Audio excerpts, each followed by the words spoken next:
వస్తుంది. కరెక్ట్గా మీరు శ్వాసని లోపల ఎక్కువసేపు బంధిస్తే కుంభకం చేస్తే హీట్ వస్తుంది. ఈ నాలుగు ఎక్సర్సైజ్ మీరు ఎక్కువసేపు చేస్తే ఆటోమేటిక్గా హీట్ వస్తుంది, మీరు గమనించవచ్చు. అట్లా కనుక ఇది మీరు ప్రాణాయామ చేస్తుంటే ఎండాకాలం అయితే విపరీతమైన వేడి వస్తుంది. కొంతమంది వేడి శరీరాలు ఉంటాయి, వాళ్ళకి చెమటలు వచ్చేస్తాయి. మంచిదే, చెమటలు వస్తే కార్బన్స్ అంతా వెళ్ళిపోతాయి, శరీరంలో మలినాలు వెళ్ళిపోయిందంటే స్నానం చేసే వరకు చాలా మంచిది. అయితే చెమట పోవాలి, ఏ డాక్టర్ ఆటం చూడండి. చెమట ఎవరికి మంచిగా ఎక్కువ చెమట పోతే ఆరోగ్యం బాగుంటుంది. ఎండాకాలంలో ఏసీలో ఉన్న వాళ్ళు కాకుండా మామూలుగా నార్మల్గా తిరిగే వాళ్ళకి చెమట వెళ్తుంది. అప్పుడు స్నానం చేసినప్పుడు చాలా మంచి రిలాక్స్ వస్తుంది శరీరానికి. 4 నెలల నడుస్తుంటారు, శరీరంలో హీట్ కొట్టేస్తుంది, చాలా బెనిఫిట్ ఉంటుంది.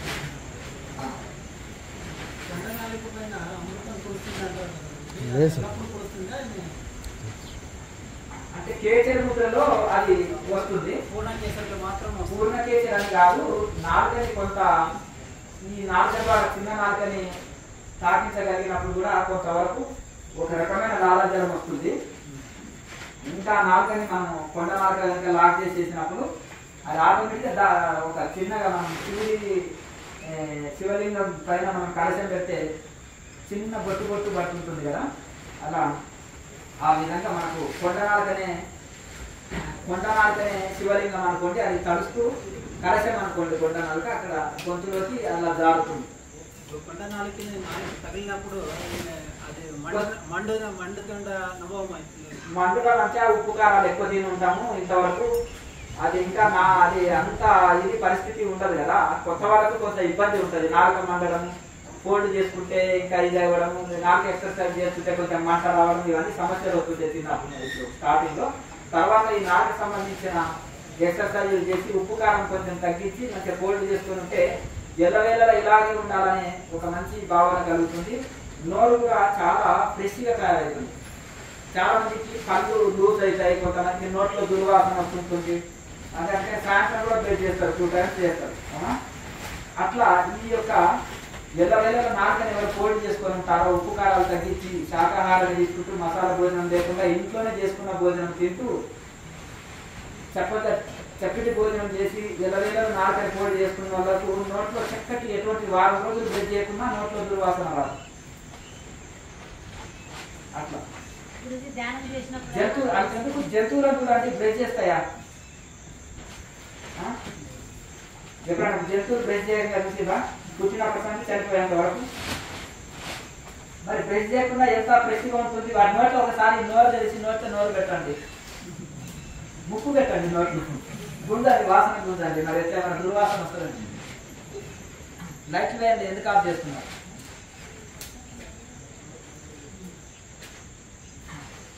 అట్లా ఎందుకు వస్తలేదు అంటే అది నేచర్ ఫుడ్. ప్రకృతి ఎట్టించింది, వండుకోవు. మనలాగా మసాలా ఉండదు, మనలాగా జొమాటో ఫుడ్ ఉండదు, హోటల్ ఫుడ్ లేదు, అట్లా మసాలా లేదు, డాక్టర్లు తినవు, అట్లనే కదా. ఇదే రోడ్డు మీద బజ్జీలు సమోసాలు తినవు, అంతేనా కదా. ఇదే పరిస్థితి.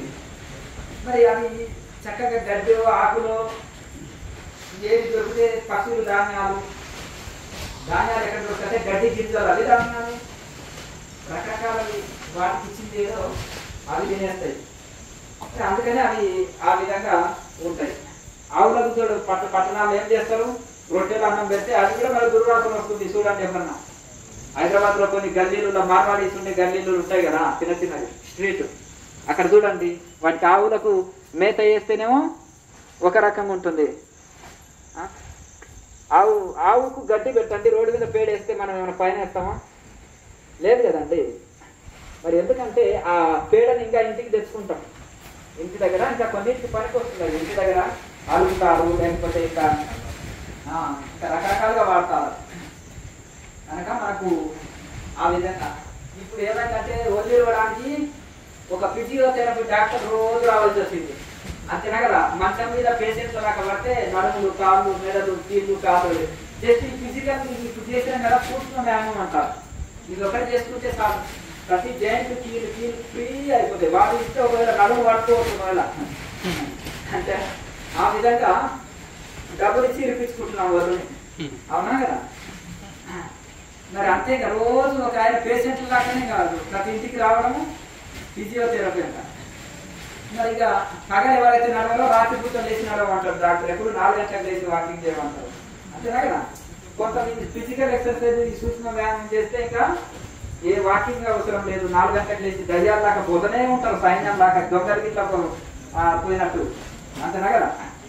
ఏ రోడ్డు ఖాళీ లేదు. చిన్న టౌన్లలో కూడా అంటే తాలూకలు మండలాలు వాళ్ళ చూస్తే సైన్యం అమ్మగారులది ఒక గ్రూపు, అయ్యగారులది ఒక గ్రూపు, ఎంప్లాయీస్ ఒక గ్రూపు, ఇక గుంపులు పోతుంటారు. ఎందుకంటే పగలు నడవరు కనుక బిజీ లైఫ్ కనుక రాత్రి నడవాల్సి వస్తుంది. పగలు నడిచిన వాళ్ళకు రాత్రి నడవాల్సిన అవసరం లేదు.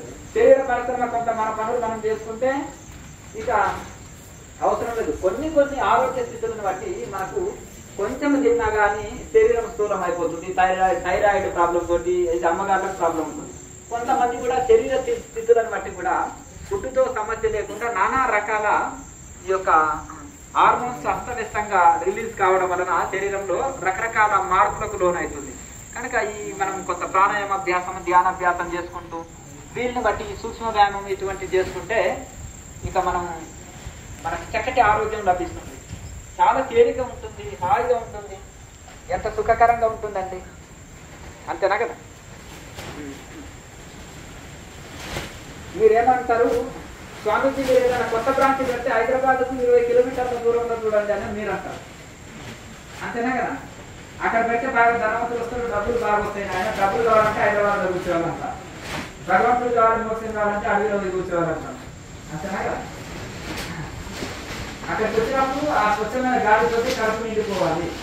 అక్కడ చూసినప్పుడు 2 రోజులు ఉండాలనుకున్నప్పుడు 4 రోజులు ఉండాలనిపించాలి. అంతే కదా. అందుకని మేము కూడా నల్లమల ఫారెస్ట్లో ప్లాన్ చేస్తున్నాం. అంతేనా కదా. మొత్తం ఎటు చూసినా కైలాసంలో ఉన్నట్టే ఉండాలి. చుట్టూ కొండలు, నది తీరము. అంతేనా కదా. మనకు ప్రసన్నత చెందాలి. వాళ్ళు 20 డీజేలు పెట్టుకున్నా మనకి పాడవుతుంది. అర్థమైంది కదా. ఇప్పుడు ఏమైంది, పల్లెటూళ్ళలో కూడా పట్టణాల్లో లేబర్లు వస్తున్నారు. వచ్చి వర్షం బాగుంటేనేమో ఊర్లో, వర్షం తగ్గుంటేనేమో పట్టణాల్లో. అంతే కదా. అక్కడ ఇక్కడ తిరుగుతున్నారు. ఆ టెక్నాలజీ ఇక్కడ వచ్చి వాడతాం. ఇంకా అక్కడన్నా నయం డీజేలు కొంచెం పర్మిషన్లు కావాలి. ఇక్కడ నో పర్మిషన్. వారం రోజులు వాడు. అంతేనా కదా. మాంసం అడిగిన దాకా, మందు అడిగిన దాకా. అంతేనా కదా. ఇప్పుడు అక్కడ పబ్బుల్లో వెళ్తే కూడా ఉంటాయి కదా అవన్నీ. దానికంటే కూడా ఇక్కడ ఇంకా ఖర్చు లేదు కదా. అంత ఇవి ఉంటాయి కనుక ఈ సౌండ్ పొల్యూషన్ అనేది ఎక్కువ అయిపోయింది. ఈ పెంచిన సీజన్లో చాలా ఇది ఇప్పుడు అక్కడ చెరువు మంచి నదిలాగా చుట్టూ కొండలు, స్వచ్ఛమైన గాలి. ఓకే, ఇది ఊరు ఒక 2-3 కిలోమీటర్ల దూరం ఉంటే మంచిగా బాగుంటుండే. అంటే మాకేమీ సౌండ్స్ ఇబ్బంది లేదు. కానీ కొత్త వాళ్ళకి ధ్యానం మనం కరెక్ట్ పౌర్ణమి క్లాసులు జరిగేటప్పుడే సౌండ్స్ వినిపించింది అనుకోండి, పెళ్లిళ్ళ సీజన్లో ఇబ్బంది అవుతుంది. కనుక మంచి ఏకాంతంలో ఉండాలన్నమాట. ప్రశాంతమైన ఆక్సిజన్ లెవెల్స్ బాగుంటాయి. మనం 100 ఎకరాల తోటలు పెట్టనక్కర్లేదు. ఫారెస్ట్లో ఉంటే 100 ఎకరాల తోటలు పెట్టనక్కర్లేదు. స్వచ్ఛమైన ఆక్సిజన్ అందుతుంది. ఆ జంతువులతో ఏ గొడవ లేదు, వాటితో ఏ కాంపిటీషన్ లేదు. అంతేనా. ఆ జంతువులను చూస్తే అడవుల్లో ఉండే వాళ్ళకు ఈ డబ్బు పిచ్చి కానీ ఈ ప్రాపంచిక వ్యామోహం కానీ ఎందుకు ఉండదు. ఎనిమల్స్ నిగ్రహ శక్తి ఉంటుందా? ఎనిమల్స్ నిగ్రహ శక్తి ఉంటుందా? ఒప్పుకుంటారా?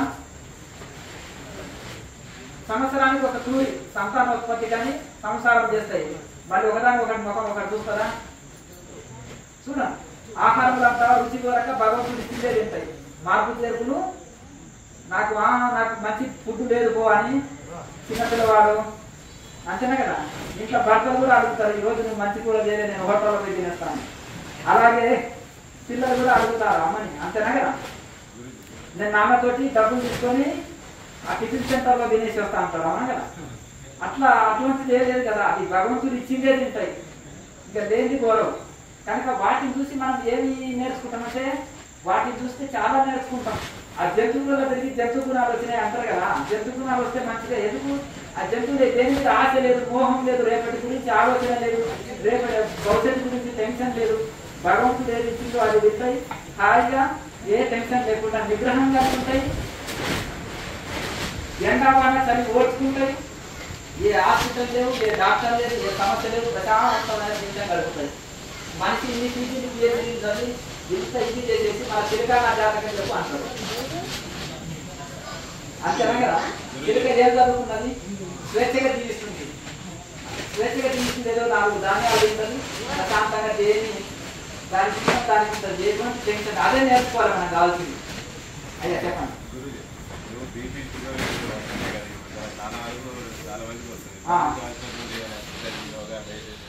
ఫుడ్లో చాలా మొదలు ఉండేది ఆహారంలోనే ఉంది. ఆహారంలో చాలా మార్పులు చేసుకోవాలి. మసాలాలు అనేవి తినవచ్చు, కారాలు అసలు ఎక్కువ తీసుకోవద్దు, మసాలాలు తీసుకోవద్దు. ఇప్పుడు మీరు ఏం చేస్తున్నారంటే ఇంట్లో పచ్చడి పెట్టుకునే పోతున్నా, ఏమి స్వామిజీ ఒక ఆయన అంటున్నాడు, నేను పచ్చడి కలుపుతుంటే మీరు పచ్చడి పెట్టే విధానం యూట్యూబ్లో కూడా పెట్టు స్వామి అంటున్నాడు. అమ్మగారు పచ్చళ్ళు పెట్టేవాళ్ళు బాగున్నారు, నేను కూడా అది పెడితే బాగుంటుందయ్యా అంటే వాళ్ళు పెట్టేది వేరు, మీరు పెట్టేది వేరు పచ్చడి, అంతేనా కదా? అంటుంటే మరి బీపీ షుగర్లు కంట్రోల్ కావాలంటే ఎటువంటి పచ్చడి పెట్టాలి అంటే ఏమేమి కలపాలి? మన పూర్వకాలం బ్రాహ్మణులు ఉండేవాళ్ళు, మన పూర్వకాలంలో అమ్మగారు వాళ్ళకి ఏమి సైన్స్ తెలియదు, ఏం పిహెచ్డీ చదవలేదు, కానీ ఆయుర్వేద ప్రకారం ఉండేది. అంత కలిపేది చలికాలంలో ఏం తినాలి, ఎండాకాలంలో ఏం భోజనం తినాలి, ఎటువంటి పచ్చళ్ళు తినాలి, వానకాలం ఎటువంటి భోజనం తినాలని ఆల్రెడీ వాళ్ళు నిర్ణయించారు. ఎండాకాలంలో చలవ చేసే పదార్థాలు ఏదేమి ఉండాలి. ఆ కాలంలో అన్ని వాళ్ళకి తెలుసండి. చాలా సైన్స్ పరిజ్ఞానంలో వాళ్ళు చాలా ముందు ఉన్నారు ఫుడ్ విషయంలో. పల్లెటూరులో ఇంత ఆరోగ్యంగా ఉన్నారంటే ఇప్పుడు మారింది పల్లెటూరులో వాతావరణం. ఒక 30 సంవత్సరాల కింద 20 సంవత్సరాల కింద కూడా ఆ సీజన్ వైజ్ వాళ్ళ భోజనాలు వేరే ఉంటుంది. ఎప్పుడు ఏది తీసుకోవాలనేది ఒక పద్ధతిగా ఉండేది. కనుక ఇప్పుడు ఆహారంలో చాలా మార్పు ఉంది, కొంత మార్పు చేసుకోవాలి. ఇప్పుడు ఏం చేస్తున్నాము, అక్కడ సూపర్ మార్కెట్లో పోతే పచ్చడి డబ్బాలు ఉంటాయండి. కేజీ డబ్బా ఉంటుంది, 5 కేజీలు ఉంటుంది, 10 కేజీస్ ఉంటుంది. ఒక డబ్బా తెచ్చుకుంటే అయిపోయాయి కదా, కేజీకి 4 వెరైటీస్ తెచ్చుకుంటే అయిపోయాయి అని అనుకుంటాం. వాళ్ళు ఏం చేసేస్తారు, అందులో ఒకటేసారి ఒక లారీ కూరగాయలు ఉంటారు, దాన్ని కడగరు. మా అమ్మగారు ఏమంటుంది, పాడైతే పడేస్తుంది. ఇంకా ఆమెకు పాడే బుద్ధి అయితే కాకపోతే నీళ్ళలో కడిగి సగం పాడైన కాడికి కట్ చేసేసి మంచిగా ఉన్న కాడికి చేసేస్తుంది అనుకో కొన్నిటిని. ఇక వాళ్ళకి ఏమిటి, వాళ్ళు తినేదా వాళ్ళ కంపెనీలో వాళ్ళు తినరు, వాళ్ళ హోటల్లో వాళ్ళు తినరు. ఇక అది కుండిపోతే దానికి దీనికి అంటుతుంది. ఇక కడిగేది లేదు, తూర్చేది లేదు, కొయ్యడమే వేయడమే. వాడు చెమట వచ్చిన చేస్తాడు, చింగిడి వచ్చినా అందరినీ చింగేస్తుంటాడు.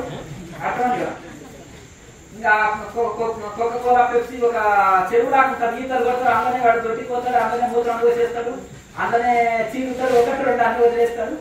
ఇంకా ఒకటి ఈత కొడతాడు. ఇక వీళ్ళు ఇది ప్యాషన్ అనమాట తాగడానికి, అవునా కదా? అది ఇక చెరువు నీళ్ళు అంటారు కదా. ఇప్పుడు కొత్తగా నీళ్ళు వస్తే ఎట్లుంటది, చెరువు నీళ్ళు సిద్ధంగా ఉంటారు, మట్టి మట్టి ఉంటాయి. అటువంటి దాంట్లో ఇంకా వాళ్ళు ఇది నడుస్తుంటారు. అయితే ఇందులో కెమికల్స్ కలుపుతారు. ఒకటి కులిపోయిన కూరగాయలు హోల్సేల్గా వేస్తారు, అక్కువ ఉన్నప్పుడు కులిపోయినా కడగరు, అట్లే యాదే చేసేస్తారు. అంతా కెమికల్ వేస్తారు. ఆ కంపెనీ వాడు ఆ బ్రాండ్ వాడడం కాదు, వాళ్ళు ఇట్లా తయారు చేస్తారు, వాళ్ళకి తెలుసు. వాళ్ళ ఇంట్లో మాత్రం మీకు తెలియదు. స్వయంగా పచ్చడి వాళ్ళ కోసం ఇంత పెట్టుకుంటారు, వాళ్ళ ఆవిడ పెట్టిందే తింటారు. అలాగే హోటల్ వాడు కూడా హోటల్ ఫుడ్ తినడు, అందులో తినడు. స్వయంగా వాళ్ళ ఆవిడ చేసి పెడితే క్యారియర్ తెచ్చుకొని తింటాడు, మీకు తెలియదు. కనుక ఎట్లా తయారవుతారో వాళ్ళకి తెలుసు. కనుక మనము ఇట్లా అభ్యాసమైన ప్రతి ఒక్కటి సూపర్ మార్కెట్లో ఉంది, ఆర్డర్ ఇస్తే అయిపోయి ఇంటికి వస్తుంది, అవునా? పిండి వంటలు ఇంటికాడ చేసుకునే వాళ్ళం, ఇప్పుడు ఒకరి మీద ఆధారపడుతున్నాం. పచ్చళ్ళు అంటే ఇంట్లో టిఫిన్స్ కూడా బయటకు వెళ్ళి ఆర్డర్ ఇస్తే ఇంటికి వస్తుంది, అయిపోయి. డబ్బులు ఉంటే అయిపోయి వస్తున్నాయా ఇంటికి. 100 రూపాయలది కూడా ఆర్డర్ ఇస్తే వస్తున్నాయి ఇంటికి. ఏ వస్తువైనా వస్తుంది. పల్లెటూరులకు ఒకప్పుడు రాకపోతుంది, ఎనీ ఐటమ్ పల్లెటూరు కూడా వస్తుంది. 100 రూపాయల వస్తువు ఆలోచన చేస్తాం. 100 రూపాయలు అసలు ఛార్జ్ ఏంటిది? ఒక ఆటో వెళ్తే ఒక 20-30 రూపాయలు అయితే పక్క టౌన్కి వాళ్ళు ఇక్కడ తెచ్చిస్తున్నారు ఏంటిదని ఆశ్చర్యానికి లోన్ అవుతున్నాయి. ఇప్పుడైతే పల్లెటూరు వాళ్ళు కూడా మేము ఆర్డర్ పెట్టిన స్వామి ఎనీ ఐటమ్ ఇంటికి వస్తుంది అంటున్నాం. అమెజాన్, ఫ్లిప్కార్ట్ 100 రూపాయలు ఆర్డర్ ఇచ్చినా పల్లెటూరుకి వస్తుంది. ఇప్పుడు ఎక్కడన్నా టౌన్ 30 కిలోమీటర్ల దూరంలో ఉంటుంది, బస్సులు సరిగా ఆటోలు ఉంటావు. చూడండి అంటే ఎంత వాళ్ళు సేవలు మెరుగుపరచాల్సి పనులను పెడతారు చేయిస్తూనే ఉంటారు. అలా ఇంకా ఎన్నో ఉంటాయి తెచ్చుకుంటూ వస్తుంటారు అట్లా. అట్లా అలాగే ఇంకా 4 రోజులు పోతే జొమాటో ఫుడ్ కూడా 10 రూపాయలే ఆర్డర్ చేస్తే ఈ పక్కనే ఒక సెంటర్ పెడతారు వచ్చేస్తారు. పల్లెటూళ్ళలో కూడా వంటలు ఏం చేసుకోవాలి. డబ్బులు ఎక్కువ అయితే డ్యాన్స్ స్కూల్లో పెరిగినాయి ఎట్లాగో అయిపోయి ఎకరాము ఎంజాయ్ చేసి అంతే కదా.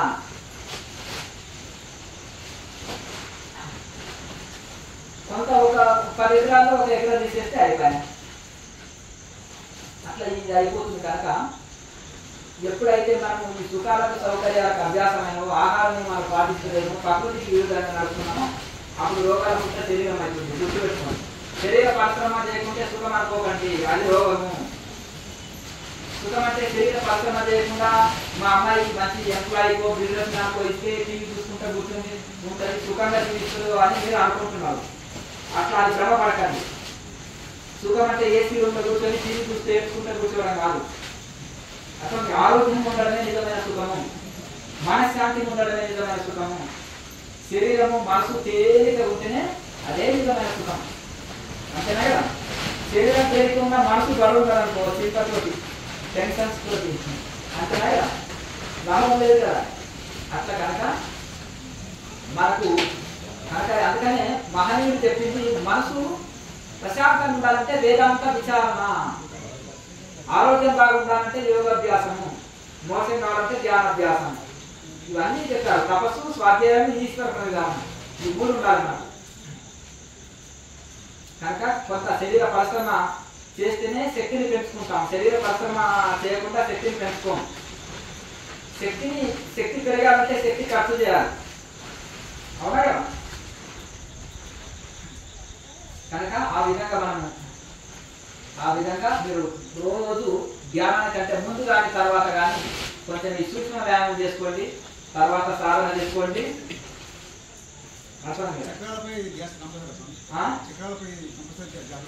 చక్రాలను అనేది చక్రస్మరణలో 3 సెట్లు మాత్రమే చక్రాలని మనం స్మరిస్తాం. తర్వాత చక్రాలని ఏం దృష్టి పెట్టుకోవచ్చు. మూలాధారం నుంచి ఆజ్ఞానం, ఆజ్ఞానం నుంచి మూలాధారం, ఇదే మనకు సంబంధం ఉంటుంది.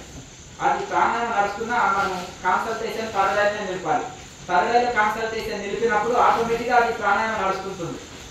దానితో అది ప్రాణాయామం నడుస్తూనే ఉంటుంది. తరగతినే కాన్సల్టేషన్ నిలపాలి. ఏ చక్రాల జోలికి వెళ్ళనక్కర్లేదు. ప్రాణాయామం అనేది చాలా ముఖ్యము. ఒక 1 అవర్ ప్రాణాయామం చేసి ఒక ½ అవర్ మెడిటేషన్ కూర్చోండి, అద్భుతమైన మెడిటేషన్ కుదురుతుంది. ఏదో యోగా అంటే కష్టము, యోగా అంటే టైం వేస్ట్ ఇది అనుకుంటున్నారు చాలా మంది.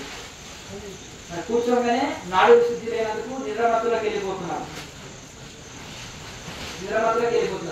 ఇప్పుడు కొంత సంపన్నులకు శరీరం కదిలించడానికి అస్సలు ఇష్టం లేదు. అందుకని బద్దెరాచి లేదని పెడతారనుకోండి, ఏసీ అది ఫంక్షన్ హాల్ తీసుకుంటారు. మంచిగా హాయిగా సోఫా ఉంటాయి. ఇక దాని కానీ గురువులో పెట్టి నిద్రపోతుంటారు. ఏ ధ్యానం సెంటర్లో పెట్టినా అట్లే ఉంది పరిస్థితి. ఒక ధ్యానం అని నేను అంటలేను. చాలా 10-20 రకాల సొసైటీలు ఉన్నాయి ధ్యానం పైన ప్రచారం చేసేది. అన్ని అంతకే వచ్చేసినాయి. స్వాధ్యాయం అంటే వేదాంత విచారణ, శాస్త్రాన్ని అధ్యయనం చేయడం. స్వాధ్యాయం అంటే స్వ అంటే ఆత్మ, ఆత్మ అధ్యయనం, ఆత్మ విచారణ కూడా స్వాధ్యాయం కిందకి వస్తుంది. బహిరర్థం. అంతరార్థం అంటే ఆత్మ విచారణేమో అంతరార్థం. వేదాంత ఆత్మని గురించి చెప్పే శాస్త్రాలు, వేదాంత శాస్త్రాలు, ఉపనిషత్తులని అధ్యయనం చేయడం అనేది బహిరర్థం. తప్పకుండా స్వాధ్యాయం ఉండాలి. మనసు ప్రశాంతంగా ఉండాలంటే విచారణ అనేది తప్పకుండా ఉండాలి. రమణ మహర్షి విచారణ చేస్తారా? వేదాంతంలో విచారణ ఉందా? ఋషులంత విచారణకు చాలా ఇంపార్టెన్స్ ఇచ్చారు. లేకపోతే అవివేకము, అజ్ఞానం, అవివేకము మనసులో కూరుకొని పోతుంది. దానికి వివేకము, జ్ఞానం కలగాలంటే విచారణ, సెల్ఫ్ ఎంక్వైరీ.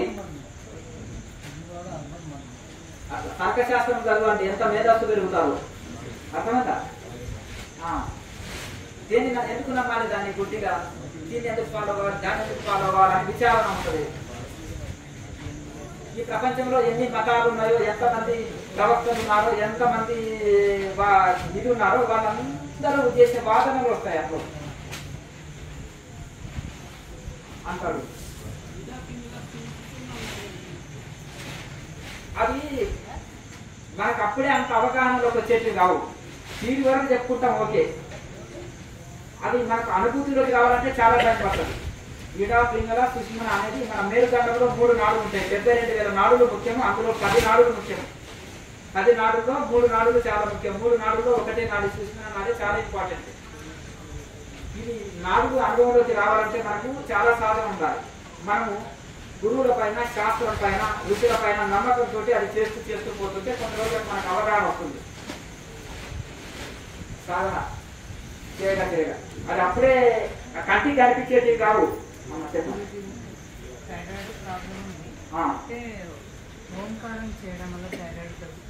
మంచిది. ఓంకార అంటే దీర్ఘ ఓంకారం చేయాలి. మినిమం ఒక అంటే 3 టైమ్స్ చేయండి రోజుకు. 21 టైమ్స్ చేయండి మినిమం. అలా చేస్తే చాలా మంచిది. జఠరాగ్ని బాగా పెరుగుతుంటుంది. మూలాధారం నుంచి చక్కగా వైబ్రేషన్స్ వస్తాయి. ఓంకారాన్ని చేస్తే మంచిది. ఓంకార ప్రాణాయంలో ఒకటి ఉంటుంది, ఉద్గీత ప్రాణాయామం, బ్రాహ్మణి ప్రాణాయామం, ప్రణవ ప్రాణాయామం, 3 రకాలు ఉంటాయి. 3 రకాలు చేసి ఇబ్బంది. ఇక దానికంటే కూడా దీర్ఘ శ్వాసను తీసుకొని మన ఓంకారాన్ని దీర్ఘంగా ఉచ్చరించి అంటాం కదా, అది ఎక్కువసేపు ఉచ్చరించాలి. అనేది చాలా ఎక్కువసేపు. ఒక 4 భాగాలు అంటే ఒక భాగం మాత్రమే ఓ అనేది ఉచ్చరించాలి. అనేది 3 భాగాలుగా ఎక్కువసేపు ఉచ్చరించాలి. దానికి మీరు ధనియాల చారు ఎక్కువ తీసుకోవాలి. అలాగే కొత్తిమీర జ్యూస్ తీసుకోండి.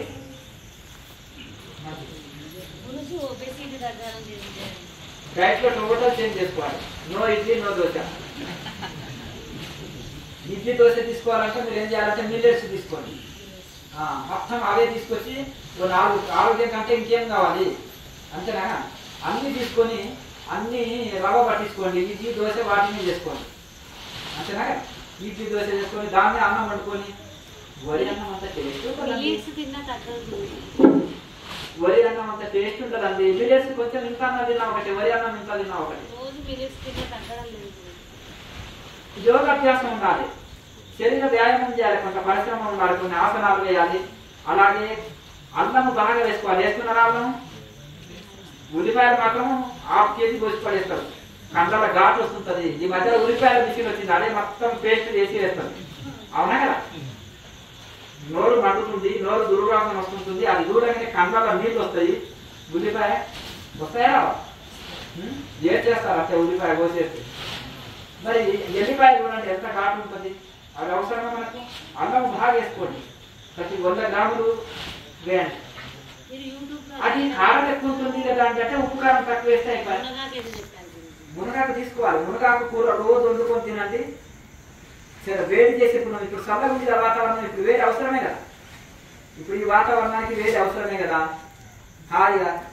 మరి ఆ వేడి ఎవరన్నా డాబా మీద పోయి పడుకుంటున్నారా? స్వచ్ఛమైన గాలి కోసం పడుకుంటున్నారా? దోమలు ఉంటాయి స్వామీజీ అంటే నెట్ ఉంది కదా. ఇప్పుడు చిన్నగా టెంట్లు దాకా వచ్చినాయి. నెట్లు ఉన్నాయి, రకరకాలు ఉన్నాయి. టెంట్ వేసుకొని హాయిగా ధ్యానంలో కూర్చొని పడుకోండి. ఉదయం 1 గంట సేపు లేట్ అయినా 7కి లేచినా ఏమవుతుంది? సూర్యుని ఎండనన్నా తగ్గుతుంది శరీరానికి. అది తగ్గకుండా అయిపోయింది అంతేనా కదా? 6 గంటల నుంచి 7 గంటలకు వచ్చేది డి విటమిన్ బాగా ఉంటుంది. అతి బరువుని తగ్గించేస్తుంది. అది ఆ సమయంలో తప్పకుండా ఎండలో గడపాలి. ఇంకొక ఆయన ఉండి డాబా మీద అవసరం లేదండి, నేను పెయింటింగ్ చేయించుకున్నాను మా స్లాబ్కి, మొత్తం అన్నీ సూర్యుడు, చంద్రుడు, నక్షత్రాలు, నైట్ ఫీలింగ్ ఉంటుందండి. నక్షత్రాలు అన్నీ ఉంటాయి. అది నిర్మల్ పెయింట్స్ అండి. సేమ్ న్యాచురల్ ఉంటాయి. అది సేమ్ ఫీల్ అవ్వచ్చు ఆకాశాన్ని చూస్తున్నట్టుగా. ఇది ఉంటుంది. అన్నం తిన్నట్టు ముందర పెట్టుకొని ఫీల్ అవ్వండి అంతే కదా. ఓ ఫోటో పెట్టుకొని అన్నం మంచి రుచికరమైన భోజనాలు అన్నం ఉంటాయి కదా గూగుల్లో చర్చ చేసి ఆ అన్నం ప్లేట్లను చూసి ఇంకా ఫీల్ అవ్వండి అంతే కదా. అట్లా అప్పుడప్పుడు కొంత నేచర్లో గడపడానికి సాధ్యమైనంత మీ టెరెస్లో కొన్ని పెట్టుకోండి. రూఫ్ గార్డెన్ పెట్టుకోండి కొంతమంది అంతేనా కదా. వాళ్ళని రిక్వెస్ట్ చేసి వాళ్ళ గార్డెన్లో తిరిగి రాండి. అర్థమైంది? ఎవరో దాంతో నాకు చెట్లకు నీళ్ళు పోయండి అంతేనా కదా. అంతేనా? పక్కన పెట్టుకున్నారనుకో, మనం పోయి ఒక 15 నిమిషాలు అదక్క ఇదక్క అని కొంచెం ఏదో కబుర్లు చెప్తూ ఇది 15 నిమిషాలు అంటే మీరు ఎందుకో వస్తలేరు ఈ మధ్యలో అని ఇంకా మీరే ఫోన్ చేసి పిలిపించుకుంటారు వాళ్ళు అంతేనా కదా. అట్లా ఆ గార్డెన్ లో స్వచ్ఛమైన గాలి పీల్చుకోవచ్చు. వాళ్ళు ఏదో ఇప్పుడు పెస్టిసైడ్స్ తోటి లేకుండా ఇప్పుడు ఆర్గానిక్ తోటి చేస్తున్నారు కదా, అంతేనా కదా. ఇంకా మీరు ఎక్కువ స్నేహం చేస్తే కొన్ని కూరగాయలు కూడా పెట్టేస్తారు, అంతేనా కదా. ఒక కవర్ తీసి పంపిస్తారు. అట్లా ఆ విధంగా మనకు ఆ సాధ్యమైనంత వరకు మనం ఈ యొక్క ఆర్గానిక్ ఫుడ్ తీసుకుంటే చాలా మంచిది. ఏదైనా సరే దానికి కూడా ఆర్గానిక్ అని ఒక కేజీ సర్టిఫికేట్ తీసుకుని 10 కేజీలు కలిపినా మరి ఇక నడుస్తుంది. ఇక కలియుగం దానికి చెప్పలేము మనం. కేజీకి సర్టిఫికేట్ ఉంటుంది, ఆ కేజీ పోతే కేజీ కాదు, అక్కడే పెడుతున్నాను. సాధ్యమైనంత వరకు ఇప్పుడు చాలా మంది ఓపికగా వాళ్ళే పండించుకుంటున్నారు. ఫుడ్లో చాలా చేంజెస్ చేయాలి, ఫుడ్లో మొత్తము చేంజ్ చేయాలి. వరి అన్నం కంప్లీట్ మానేయండి. పచ్చజొన్న రొట్టె ఉంది కదా, పచ్చజొన్న రొట్టె 3 పూటలు తినండి. నిమ్మకాయ ఉంటుంది కదా, నిమ్మకాయ రసం తీసి నీళ్ళలో వేసి మరిగించండి. మరిగించి రోజు నిమ్మకాయ రసం తాగండి. నిమ్మకాయ రసం తాగి చపాతీ తినండి. చపాతీ తిరిగేట్లా మరి ఉత్తర భారత్లో ఏం తింటారు? వాళ్ళు కూడా బాగుంటారు కదా స్వామీజీ అనొచ్చు. స్వీట్స్ బాగా తింటారు కేజీ. ఎందుకు? ఆవు అంటే చాలా ఇష్టం వాళ్ళకి. ఆవు అంటే ఇష్టం కాబట్టి ఆవు పాలతోటి, ఆవు మీగడతోటి, ఆవు నెయ్యితోటి, ఆవు వెన్నతోటి చేసిన స్వీట్స్ విపరీతంగా తింటారు. అందుకనే ఉత్తర భారతంలో కొంతమంది ఫ్యాట్ బాగా ఉంటుంది. వాళ్ళని ఆ స్వీట్స్ వదిలిపెట్టామని, ఎందుకంటే హీట్ పెరగాలని. అక్కడ స్వీట్స్ ఎక్కువ తింటారు అంటే హీట్ పెరగాలి, కాలం మీద ఎక్కువ కనుక స్వీట్స్ తింటారు. వాళ్ళు ఆ స్వీట్స్ వదిలిపెడితే వాళ్ళ అస్సలు ఫ్యాట్ ఉండదు వాళ్ళ శరీరంలో. కనుక ఆ యొక్క చపాతీ తీసుకోండి, నిమ్మరసాన్ని బాగా మరిగించుకొని 3 పూటలు 4 పూటలు తినండి. ఈ నిమ్మరసం తాగుతున్నారు కాబట్టి శరీరంలో హీట్ ఫామ్ కావాలి. అప్పుడు అది తినండి, శరీరంలో ఏ మాత్రం నీళ్ళు లేదు, నీళ్ళు ఆగిపోతారు, మంచి శక్తిగా ఉంటుంది, ఏం పర్వాలేదు. టోటల్ డైట్ చేంజ్ చేసుకోవాలి. ఈ అసాధ్యం అంటే ఈ ప్రపంచంలో ఏం లేదు. ఇక 4 కోట ఉంది, చాలా కష్టం, అంతేనా కదా. లాస్ట్ కోట చాలా బాగుంటుంది, అది దొరుకుతుందా 2 ముద్దలు కాలేవు అని అంటుంటుంది మనసు, అంతేనా. కొట్ట అమాయకురాలు, పాపం అమాయకురాలు ఏం చేసినా అది చెప్పుకోలేదు. నేను తీర్చలేదు, నాకు బరువు అవుతుంది అని చెప్పలేదు అది. కానీ ఇది 4 కోట ఉంది, ఏమి కాదు తోసే అమాయకురాలు పొట్ట ఉంది, అంతేనా కదా. ఇంకా ఆ విధంగా ఇది కాకుండా టోటల్గా డైట్లో చేంజ్ చేసేయాలి. చేంజ్ చేసేస్తే ఆటోమేటిక్గా ఇది ఉంటుంది. అక్కడ ఏదో ఒక ఆశ్రమంలో వెళ్ళామంటే ఆయన చప్పటి భోజనం పెడతాడు, నెలకు 1,00,000 రూపాయలే తీసుకుంటాడండి, ఏం పర్వాలేదు. అసలు అదే చప్పటి భోజనం మన ఇంట్లో పెడితే ఏం ఖరీదు అవుతుంది? రోజు 20-30 రూపాయలతో అయిపోతుంది. అటువంటి కదండి చప్పటి భోజనానికి, అంతేనా. 50 రూపాయలు అనుకోండి, 50 రూపాయలతో అయిపోయేది 1,00,000 రూపాయలు ఎక్కువై అలా పోసి వస్తున్నారు, అవునా కదా. ఒకసారి చూశారు కదా, అదే ఇంట్లో చేసుకొని తింటే అయిపోయాయి కదా. అక్కడికి వెళ్ళినప్పుడు తగ్గుతున్నాను, ఇక్కడ వచ్చినప్పుడు పెరుగుతున్నాను అంటే అదే డైట్ ఇంట్లో పాలు కావాలంటే. అక్కడనేమో తప్పదు, మనం వాళ్ళు పెట్టింది తినవలసి వస్తుంది. అట్లా ఆ విధంగా మీరు ఫుడ్లో చేంజ్ చేసుకుంటే సరిపోతుంది. మునగాకు కూరని బాగా వండుకొని తినండి. మునగాకు పచ్చడి, మునగాకు పప్పు, మునగాకు పచ్చడి, మునగాకు పప్పు, అలాగే మునగాకు హల్వా, మునగాకు జ్యూసు అన్నీ. ఇంకా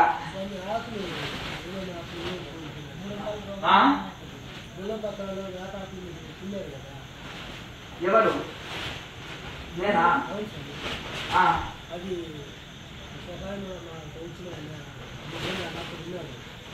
అది జిలేబీ తింటే ఊరితో బాగా కొనుక్కుంటున్నాను.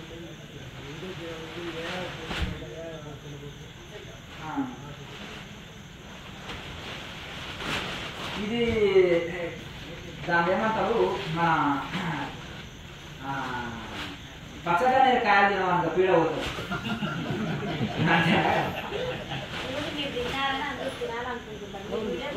నేను అనేది లేకపోతే ఇక్కడ ఈ చెరువుతో ఉంటది, పెద్ద పెద్ద పూలు పూస్తుంది, పెద్ద పెద్ద పూలు పూసి పచ్చగా ఉంటుంది.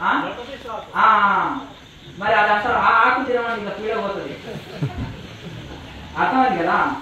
ఇక నాలుక మందం అయిపోయి ఇక నురుగు వచ్చేసి పాము దర్శనం ఉంటాక ఇలా ఇలా ఇలా ఇలా అయిపోతుంది, అర్థమైంది కదా. పల్లెటూళ్ళలో ఆత్మహత్య చేసుకుని ఏం చేస్తారంటే అదన్నా వాడతారు, ప్లస్ ఈ పచ్చగన్నేరన్నా వాడతారు. ఆ కాలంలో పాయసం లేదు కదా, ఎందుకంటే ఇంటి ముందు ఆ చెట్లు ఉండని అనేది పచ్చగన్నేరు ఉండదు, మీద చాలా 10-20 చెట్లు ఉంటాయి. కానీ పూలు అంతంగా ఉంటాయి, సువాసన వస్తాయి. అది బాగుంటాయి కదా అని నేను వేసినాను. వద్దు స్వామి అని మొత్తం కొట్టివేశాను.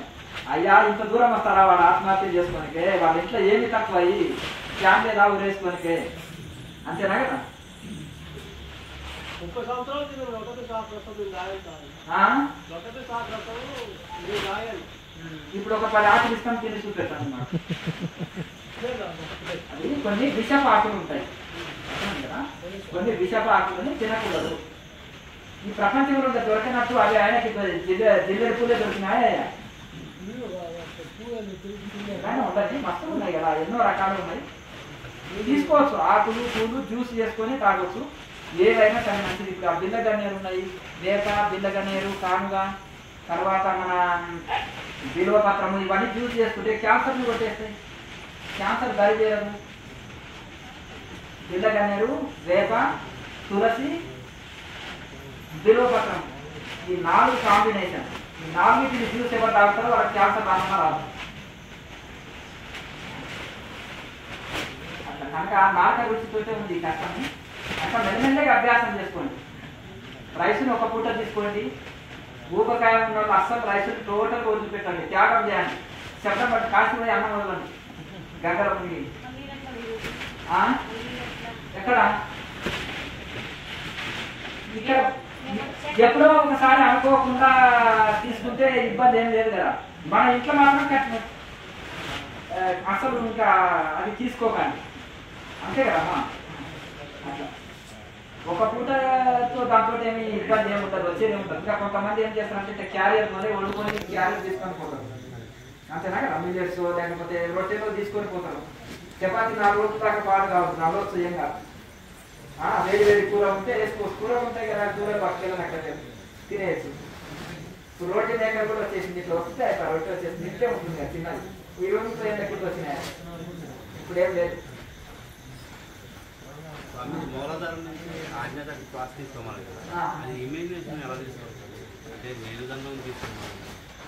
ముక్కు ద్వారా తీసుకొని ముక్కు ద్వారానే వదులుతాము, కానీ భావన ఇష్టంగా అలా చేయండి. కొన్ని రోజులకి ఏమైందంటే తీసుకున్న శ్వాస లెగ్స్ లోకి వెళ్ళి తర్వాత మళ్ళీ అక్కడి నుంచి కుంభకం చేసినప్పుడు రివర్స్ లో కృష్ణలోకి రివర్స్ లో ప్రవేశిస్తుంది. ఇప్పుడు పెద్ద ట్యాంకీలో వాటర్ ఉంటాయి, చిన్న ట్యాంకీలోకి వెళ్ళాకో పెద్ద ట్యాంకీ ఓవర్ ఫుల్ చేసేస్తే అర్థమైందా, చిన్న ట్యాంకీలోకి రివర్స్ లోకి వచ్చేస్తాయా. ఇప్పుడు ఒక చిన్న వాటర్ ట్యాంక్ అది ఉంది, అర్థమైంది కదా. అది ఎత్తులో ఉంది, ఇది ఎత్తులో ఉంది, కానీ ఇది ఫుల్ అయిపోతే ఆటోమేటిక్గా అందులోకి, అంతేనా కదా. ఆ ఒత్తిడి చేత మళ్ళీ పైకి వచ్చేస్తుంది. అందులో కూడా ఆ శ్వాస అనేది ఆ ఒత్తిడితోటి రివర్స్ లో ఎరకలు కట్టాలంటే ఏం చేస్తారు తెలుసా, అన్ని రంధ్రాలు కనెక్షన్స్ ఉంటాయి. ఎక్కడెక్కడో అన్ని లోపలికి అండర్ గ్రౌండ్ చేసుకుంటారు. ఇక్కడ పొగ పెడతారు, పొగ పెట్టినప్పుడు అందులో పొగ దిగే వరకు ఆ ఊపి రాడక అదేం చేస్తుందంటే ఏదో రంగులో పెట్టి బయటకు వెళ్ళాలని చూస్తారు కదా. అలాగే ఈ యొక్క ప్రాణాయామంలో కుంభకం చేసినప్పుడు ఎందుకు ఈ కాళ్ళ నొప్పులు వస్తున్నాయంటే ఇక్కడ రక్త ప్రసరణ చక్కగా అందటం లేదు, వాయు ప్రసరణ చక్కగా అందట్లేదు. అందుకనే కాళ్ళ నొప్పులు, కీళ్ళ నొప్పులు, మెడ నొప్పులు, షోల్డర్ పెయిన్స్, ఇవి జాయింట్ పెయిన్స్ రకరకాలు ఉన్నాయి. డాక్టర్ వచ్చి నడుములు ఇలా కొంత ఇట్లా ఎరిసిపోయారంటే ఫ్రీ అయిందా ఎంతసేపు, గంట సేపు, మళ్ళీ రేపు అదే ప్రాబ్లం. అది బ్లడ్ లో క్యూర్ కావాలి. ఈ అలోపతి మెడిసిన్ ఏం చేస్తున్నారంటే ఏ రోగానికైనా బ్లడ్ లో క్లీన్ చేసేది లేదు, పైన తగ్గేదే ఉంది. అదే ఆయుర్వేదం మనకు బ్లడ్ ని క్యూర్ చేసేస్తున్నది. బ్లడ్ క్యూర్ కాకుండా దొరకలు ఉన్నాయి కొంతమందికి, ఇంతవరకు కొంతమంది ఉంటాయి కదా, అవి ఏం చేస్తాము పైన ఆయింట్మెంట్ రాస్తాం, లేదంటే ఇంజెక్షన్ తీసుకుంటాం. ఆ దాంతో సరిపోదు. మనకి ఎటువంటిదంటే ఆ బ్లడ్ కలుషితం అయిపోయింది, ఆ బ్లడ్ ని క్యూర్ చేసేది కావాలి మనకు. కొన్ని రోగాలు, మొండి రోగాలు ఎందుకంటే బ్లడ్ క్యూర్ లేకపోతే వాయునాళాలు, రక్తనాళాలు శుద్ధి లేక అక్కడ నొప్పి సమస్య వాడినంతసేపు బాగుంటుంది, వాడకుంటే మళ్ళీ సేమ్ పొజిషన్, ఎక్కువ రోజులు వాడితే కొత్త సమస్య. కనుక ఈ యొక్క యోగం వలన వాయునాళాలు, రక్తనాళాలు శుద్ధి అయిపోయి ఎటువంటి pains, body pains, joint pains ఇటువంటివి ఉండవు, అన్నీ తగ్గిపోతాయి. ఆ తీసుకున్న వాయువు ఇక్కడ నొప్పి ఉంది, ఇక్కడ నాళాలు మూసుకొని పోయినాయి, బ్లాక్ అయిపోయినాయి. ఆ తీసుకున్న ప్రాణశక్తి ఆటోమేటిక్గా ఇటు అటు పరిగి ఆ చిన్న చిన్న నాడుల్లోకి వెళ్ళిపోతాయి. పెద్ద పెద్ద నాడులు చిన్న చిన్న నాడులు అన్ని వెళ్ళిపోయి ఆ నాడు రైతు ఏం చేస్తాడు కాలు అప్పుడప్పుడు గడ్డి ఇది అది పాలతోటి చేస్తాడు ఎందుకంటే వాటర్ ఫోర్స్గా వెళ్ళాలని క్లీన్ చేస్తాడు కదా. ఇప్పుడు ఒక ట్యాప్ ఉంది తోటకి నీళ్లు పడుతున్నాం కొంత మెత్తటి పైప్ ఉంటుంది కదా అది ఇట్లా ఒడిపడ్డదనుకో అయ్యో నల్ల వస్తలేదేంటి అని చూస్తారు చూసి ఏమంటారు పైపు పట్టబట్టి ఉంటుందని అనుకుంటారు కదా. మనకు కూడా ఏదైనా నొప్పి వస్తుందంటే ఇలా నాళాలు జామ్ అయినాయి బ్లాక్ అయినాయి రక్తం అంటారు కదా నాడు బ్లాక్ అయినాయండి డాక్టర్ అంటారా ఈ మెడ ఎందుకు పేరు పనిచేస్తలేదు పిల్లవాడికి అంటే ఇవి బ్లాక్ అయినాయండి యాక్సిడెంట్ లో ఇక్కడ దెబ్బ తగిలింది ఇక్కడ బ్లాక్ అయిపోయినాయి సన్న సన్న నరాలు ఉంటాయి అది చాలా సూక్ష్మంగా ఉంటాయి ఎక్స్రే మిషన్ అంత సూక్ష్మంగా ఉంటాయి కొన్ని. మరి ఎక్స్రే మిషన్కి అందేటిగా అయితే చూడగలుగుతాడు డాక్టర్ కానీ అంతకంటే సూక్ష్మమైన డాక్టర్ కూడా చెప్పలేదు ఎక్స్రే మిషన్ కూడా చూపెట్టు సమస్య మాత్రం ఉంటుంది నార్మల్ అని రిపోర్ట్ వస్తుంది. కనుక అటువంటి మూసుకపోయిన నాళాలని ఈ ప్రాణాయామం వలన రక్తనాళాలు వాయినాలు శుద్ధి అయిపోతాయి. దాని వలన బాడీ పెయిన్స్ కానీ ఇక్కడ ఏ సమస్యలు అయితే ఉండవు. యోగంలో మేము చెప్పేది ఏంటంటే ఆహార నియమం చెప్తారు తర్వాత యోగం చేస్తాం. ఈ రెండింటితోటి ఎటువంటి బాడీ సమస్యలైనా వెళ్ళిపోతాయి. బాగా సీరియస్ స్థితిలో ఉన్నారు వాళ్ళు కఠోర నియమాలు పాటించాలి. ఇంకా నార్మల్ స్థితిలో ఉన్న యోగం ద్వారానే క్యూర్ చేసుకోవచ్చు చాలా సమస్యలు అసలు సమస్యనే కాదు. ఇప్పుడు నలుగురు ఉన్నారనుకో మెల్లమెల్లగా అభ్యాసం చేయాలి బలవంతంగా చేయకుండా ఎలాగో అలాగా మనకు మహాముద్ర పర్ఫెక్ట్ వచ్చిందనుకో క్లియర్ మీ సమస్య. ఇంకా కిడ్నీ కూడా స్టోన్స్ కూడా కరిగిపోతాయి మహాముద్ర పర్ఫెక్ట్ వేస్తే. నడుము నొప్పి కీళ్ళ నొప్పి కాళ్ళ నొప్పి నడుము నుంచి బొట్టిన వరకు మొత్తం క్యూర్.